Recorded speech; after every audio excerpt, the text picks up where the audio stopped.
అందరికీ నమస్కారం. అమ్మ మాట అమ్మాయి బాట ఛానల్కి స్వాగతం. కథ చెప్పుకుందామా? చిట్టి కథ. మామను మించిన అల్లుడు. ఒకనాడు ప్రదీపుడు అనే యువకుడు మంత్రి వద్దకు వచ్చి రాజుగారి వద్ద నౌకరీ ఇప్పించమన్నాడు. సులక్షణుడనేవాడు నా సహాయంతో రాజుగారి సేవకుడిగా చేరి ఇవాళ రాజుగారి ఆంతరంగికుడు అయ్యాడు. నువ్వు రహస్యంగా వాణ్ణి చంపేస్తేనే నీకు రాజుగారి వద్ద ఉద్యోగం ఇప్పిస్తాను అన్నాడు మంత్రి.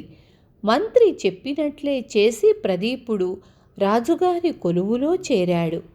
వాడు ఒక్కసారి వేటలో ఉన్న రాజును ప్రాణాపాయం నుంచి తప్పించాడు.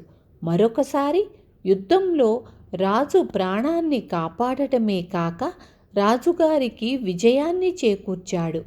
రాజు ప్రదీపుడి సేవలకు తన్మయుడైపోయి కోరినది ఇస్తానన్నాడు. తనకు మంత్రి కుమార్తెను ఇచ్చి పెళ్లి చెయ్యమన్నాడు ప్రదీపుడు. ప్రదీపుడికి మంత్రి కూతురితో పెళ్లి నిశ్చయమైంది.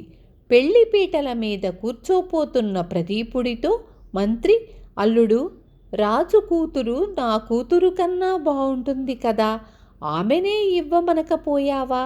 రాజు ఇవ్వడని భయపడ్డావా అన్నాడు.